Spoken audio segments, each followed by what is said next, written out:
Hello and welcome back to episode 2 of Offworld Beyond. I'm Cayanne, also known as Luna, here from Offworld. I'm a community manager here, and I'm so happy to have you back. Today we have a lovely conversation with 3 of our company's founders. We have an interview with Bruno, Chuc, and Norby. And it's a really great conversation about the history of Offworld, how they came to be in the industry, basically. And so it's a really informative podcast. We really hope you enjoy it. Please let us know your thoughts, feelings, comments down below, and let's get to it. Hi, my name is Bruno Grostiaga. I'm the principal VFX artist on Offworld Industries. I've worked on titles like Squad, Squad 44, Beyond the Wire, and Starship Troopers Extermination. I was also a VFX artist in Project Reality, which was the precursor for Squad. Yeah, it was a mod for Battlefield 2, where I met this gentleman here. This started as a hobby for me. You know, I used to play a lot of those Milsim games, and I was always into visual effects. I'm Alistair. Within the company, I'm known as Chuc. I've been in games actually since at the end of high school, which is like 2007. And that started off with Project Reality. That's where I started my game dev career, working on the mod for Battlefield 2, beginning with sprite work, going to weapon textures, then moving into animation, gameplay design, basically touching almost every area of the mod. And then I was basically at the start when Offworld was founded in 2015. Technically, we started in 2014 when we all kind of came together with the idea of building Squad. Today, I'm in the R&D department, which is kind of like a really wide-reaching department that touches a lot of different areas of game development and also game pitching. I myself have been involved in all of Offworld titles. Me and a few core staff also pitched Starship Troopers directly to Sony back in I think it was 2019, well, here we are with a fully fleshed out game. So that's probably one of my own personal career highlights. And I'm Norby, director of technology here. Obviously, I started in games also with PR, like all of us. Yeah, I got approached by Will in the very early days to help out. But my background was in electrical engineering and automotive specifically. So I helped out where I could in the beginning, and over time took over more ownership in the technology area. And my role is primarily advancing our technology, making sure we keep going in the right direction, coordinating between the projects. A lot of our effort these days is going into making sure we're really efficient with our technology development. So we make sure that whatever we develop can be used as broadly as possible for our own projects, for modding. So we build really solid foundational solutions that we can rely on for the far future. Because one thing we've learned with Squad is that whenever we build something and we think it's for a short time, we're still going to use it 10 years later. So we're trying to plan for that these days. All right, so just starting off, what sparked each of your interests in game development specifically? It was just PR, right? PR was getting really old when we started off. It was almost 10 years old at that point, right? Yeah, when we started Squad, it was already 10 years in. Yeah, because like Battlefield 2 got released in 2003. Yeah. And then by the time we started Squad, it was kind of around 2014, 2013. Yeah. So it was 10 years old, and the other attempts at making a new version of PR all failed, like the one in CryEngine. And yeah, what was that other engine that we got like a license for? Yeah. I don't remember the name of it anymore. I can't remember the name, but it was an engine that was promoted as like being good for a large scale. But of course, an engine, one thing we know these days that we didn't know back then is that an engine is really all about the tools for game creation that it gives you. And so that's why Unreal dominates these days, is because it is a really powerful game creation toolkit. Yeah. And that engine wasn't, so. No, in fact, that probably was one of the strong points of Battlefield 2's Refractor 2 engine, because like it shipped with tools. Yeah, like it shipped with like a SDK of its own, similar to how we ship the modding SDK with Squad and also Squad 44. And yeah, it really helped out with getting people who are interested in how games are made to get their feet wet. Yeah, it was intuitive to a degree. When was the first version of Project Reality? What year was it? Or 'Cause, it had to be after the expansion, all of the expansions of Battlefield 2. I don't know. I didn't get into PR until 0.7, so that was pretty far along already. We'd have to ask like an even older generation. yeah, I started in 0.5, which was like Okay. 2005, I think. Oh my God. Okay. Yeah. So I started in 2012 with what was gonna be 1.0 when Anders was making the sound mod, but it was a mod for Project Reality, right? So it was a mod for a mod, right? Yeah. And I was doing VFX since Battlefield 1942 because I loved that game when I was like a teenager, but I just didn't feel that the effects were like gritty enough for. So I started to like get into the files, and no one was doing effects mods. Everyone was doing like maps or weapons or factions or stuff like that. And I started doing that. And then Battlefield 2 came with a modding tool that had a VFX like editor. Oh. That was like I lost it. For me it was a hobby I was doing with just by myself. I was starting university back in South Africa. I was doing theater school. I was gonna get into cinema and film and all of that stuff. And I was doing it as a hobby. And then Anders, I put a video on YouTube, and then Anders contacted me on YouTube, and he said, "Hey, do you want to join Project Reality? This is very cool, whatever." And I joined, and I've learned so much. And that video was probably what got me here today. That just uploading a little bit of my work on YouTube. Yeah. Yeah, just fascinating journey, to be honest. So much fun. Yeah. And then from Project Reality, how did that turn into Squad, and how did that turn into Offworld? I think we can probably credit that to Will Stahl. Like he was the one that kind of rallied a lot of core developers from Project Reality. Like I think by the time we got to 2013, 2014, a lot of us had finished up, with the mod. We felt like we couldn't do any more on it, and Will wanted to just go commercial with it and actually put serious effort behind it. For me, I was like maybe a year out of university. I was just doing freelance work as a animator and graphic designer, and this opportunity was just like, what could I lose by not going with this, right? So so that was the kind of like the progenitor.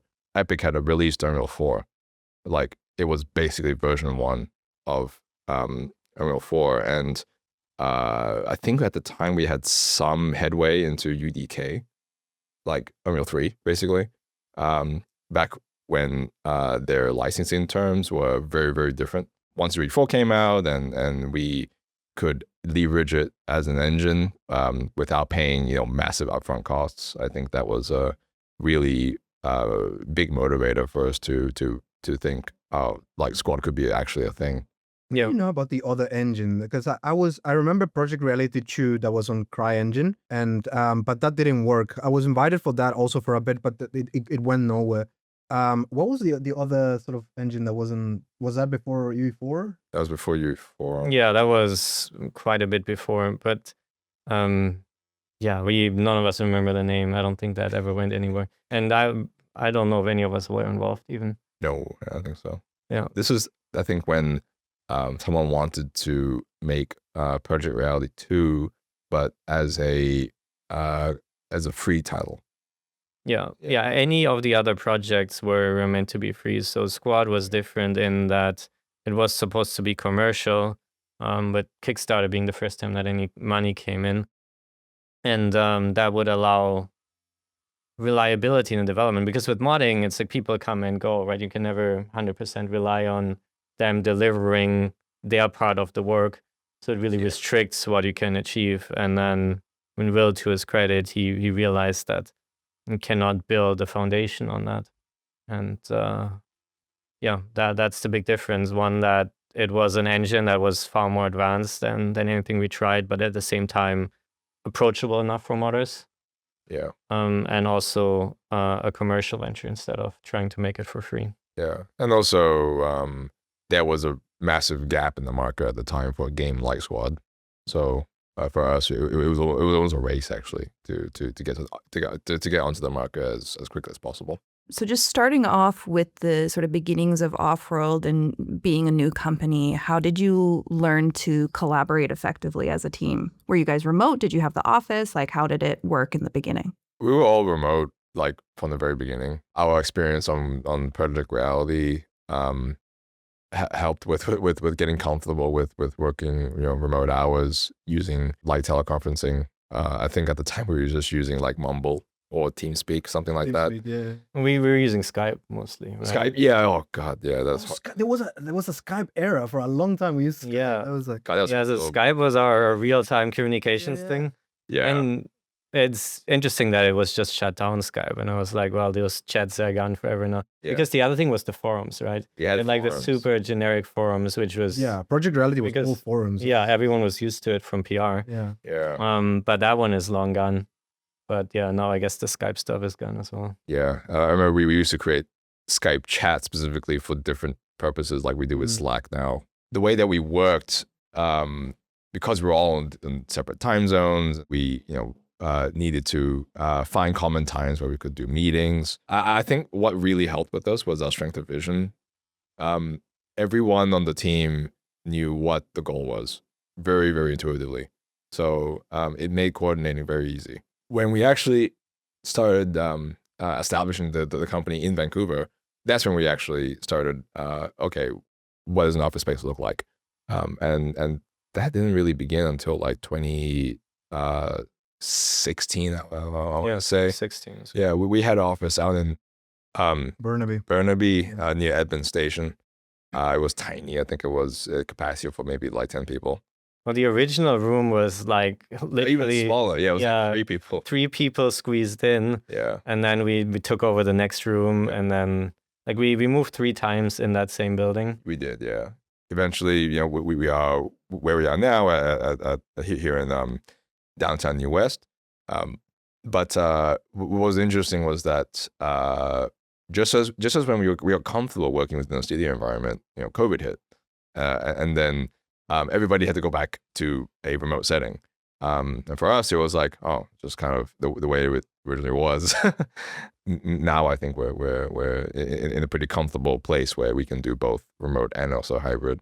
Yeah, I think it's fair to talk about the Kickstarter too. That was a whole thing where, like, for a while, a lot of us were either coming from university or a lot of us had like actual full-time jobs, and we were basically doing this as like a hobby for a while until the Kickstarter started, and then we started to say, hey, let's get paid. And what was the Kickstarter goal? Because we surpassed that quite well. Like It was a low target. I think it was like 250 or something then, and we made 3 something. I think the goal was 180. Really? It was $180,000, I think. Okay. Yeah, and but we made then 335 or something. I think we made above 350,000. Yeah. When I think about this, it's like a lot of it is, you could say it's sort of luck, but it's also not. We were the right team with the right idea at the right time. But we worked so hard for it. Like, right, we poured our hearts. This was really what I could say a passion project. Even though we all came from modding in each of our disciplines, we were learning.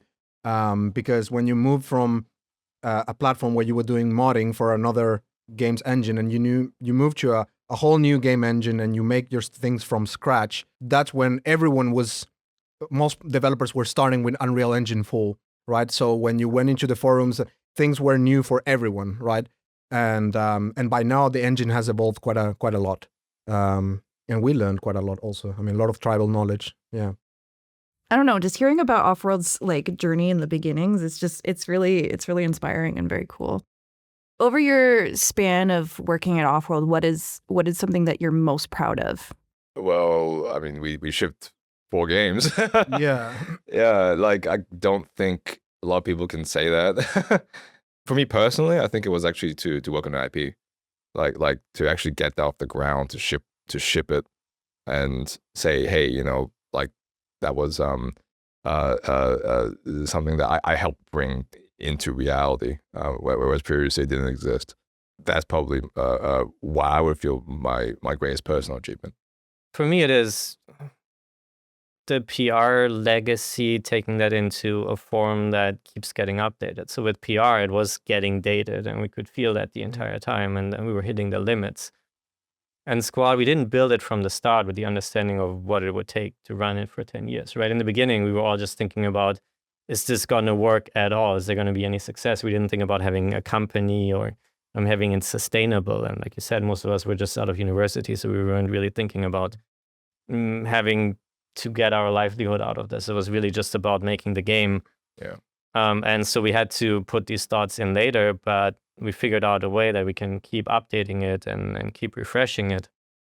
And that was really the original goal with PR. We didn't want PR to ever have a downturn, but we were restricted in what we could do. And now we can keep updating Squad, and we've managed to for a decade. I gotta say, that's very similar to what Norby just said. I mean, the gaming industry is huge, and similar to the film industry is you got failures and successes. Project Reality has been around when we started Squad. Project Reality has already been around 10 years, and this is gonna be our Squad's 11th year. It's not easy to keep one like similar IP running for 20 years. Usually games make like version 2, version 3, seeing this small team with a vision and passion be able to just push this thing for so long, and seeing or play, for me it's like loading up YouTube and watching a gameplay video where people are like meeting each other, talking, relaxing, like while going towards the front, and then like they get in battle and it's just so cool to see in the comments and people enjoying and talking about our games and following it, and all of us made a career out of it. Like, what I mean? We started like 12 people. Now we're like 140, 150. Sure, 40. Yeah. It's meaningful when you see a lot of in the industry that people try a lot of things, and sometimes it looks amazing and you pour a lot of money in it, but it doesn't stick. It doesn't work, and players don't buy it or don't stick to it. So that's what I'm proud of. Just being able to achieve this. It's Actually, I would add that probably one thing that makes me really proud is seeing people make careers out of what we have built. It does create a lot of satisfaction knowing that someone is able to pursue what they want to do because of what we did many years ago. Yeah, it's true. We've been around long enough now that someone, as a teenager, starts modding on Squad, they get into games, they go into school, they learn about game development, and then they end up working here eventually. Yeah, they work with us, or they go somewhere else and say that their inspiration was modding on Squad or something. One of like Norby mentioned, like I think one of the recent cases is Dan Peacock. He's known as Squitters he's known in the community.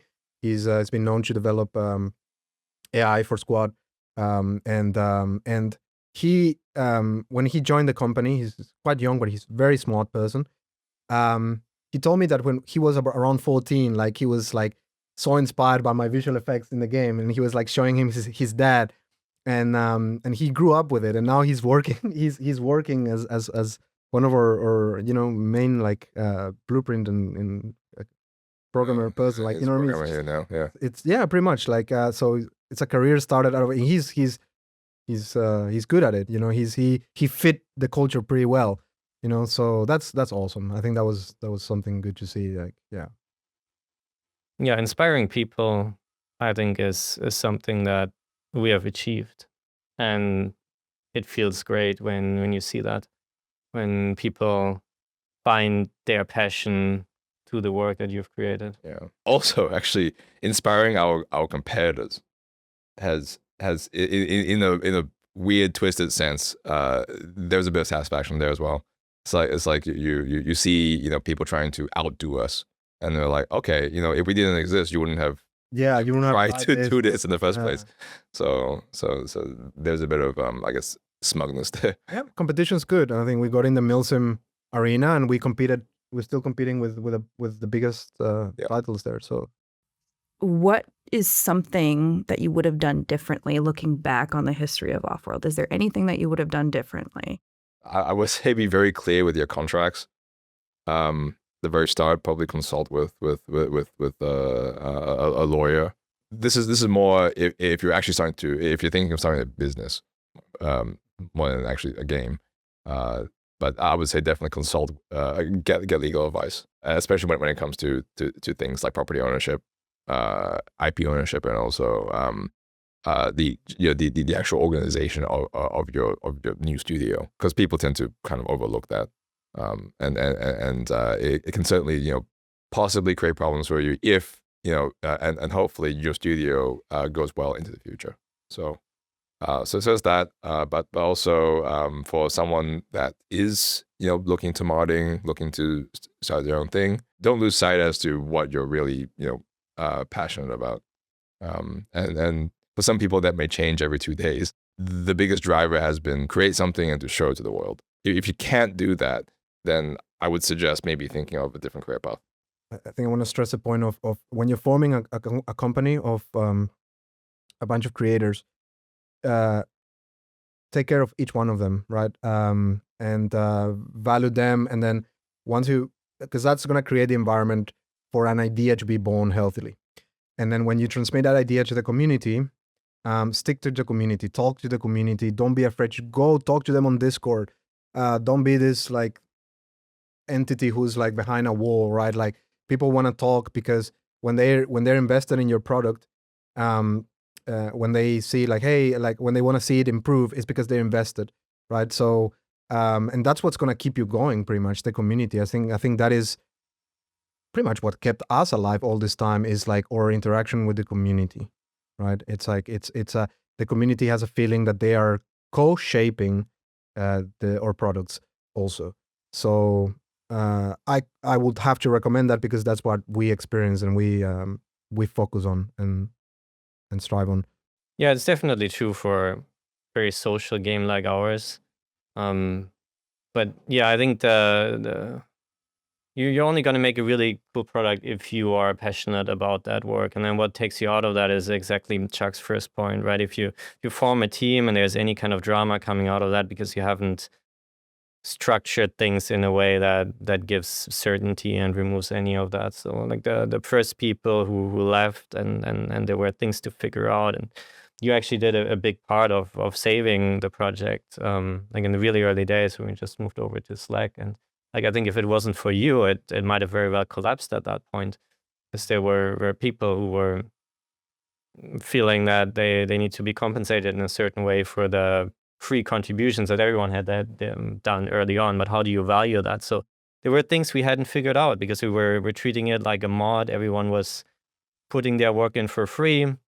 And then as money came into play, suddenly that creates that level of conflict, and there's drama. And drama is also why I think previous successes for PR have ultimately failed, and personalities clashing. And so that's why none of us are in there. So as boring as that sounds, I think the problem is also not as big anymore these days, because you can use AI tools to kind of get a summary of legal concepts and like first drafts of basic documents. I think you don't have to. Back then we had to actually find a lawyer, and because we weren't familiar with it, it's much easier to approach these challenges now. And so I'd really encourage thinking about that, because we have gone through periods that have risked our squad, the company, and we have seen it with other projects like Postscriptum, which took over Squad 44, went through the same thing. Yeah, it is something that can unfortunately kill passion projects. I would probably say there's a honeymoon phase with that. You and your buddies are starting something that you all feel very strongly about, but then as soon as the rubber hits the pavement and when reality sets in, or when how do you deal with money, how do you deal with ownership, how do you deal with the trials and tribulations of life and balancing work life and all that kind of stuff, right? It requires a certain sense of detachment from the product, and also maturity to deal with that. And I feel like with people entering the industry, that's something that's I'm not going to say that you're going to be an expert from the start, but just be aware that it will happen. And you just have to be mentally prepared for having those tough conversations, especially with your partners. I'd say very important is to throughout the years that you get in this industry, don't forget about the main ingredient, which is the passion, right? Without that, things don't work, and customers can feel when a game, even if it was made by a gargantuan company, it just doesn't have passion. It's there for something else. It's not there to people can feel when a project is pretentious in many ways. So without that passion of like offering what you like, right? If you don't enjoy your own game, how are you going to show it to people, and how are you going to share that, right? If you're not feeling the fun of your own game, things just don't. You can't. This is not a fire and forget industry. You can't just expect things to work by themselves, right? You have to follow it, and because it's a game. You're selling entertainment, right? So never forget about that main ingredient. I think passion. But saying that, I think it's a good time if you're just entering the space right now and want to create your own thing, because of how the market for financing has changed. So we've seen during COVID this crazy spike of money being put into the games industry. And so this would mainly benefit large studios setting up huge game projects without much consideration whether there was a market for that kind of title. And so someone going to school learning about game dev, they would naturally end up at one of these companies working as a tiny cog in the wheel of whatever gets created there. But there's a lot less of that financing now, and I think it opens up more what we went through. Like you start something up at Kickstarter, you build your community, you actually build a game for the people who will enjoy it. Modding can be a good starting point because it gives you a big foundation of what to build on. It can accelerate you a lot. On team dynamics through modding. Yeah, there's a lot of good lessons in there. And because I think there are far less heavily financed projects out there that are happening right now. You have more opportunity for starting up something yourself. Do you have any funny or good memories of your time at Offworld? Anything that stands out in particular? So many of them.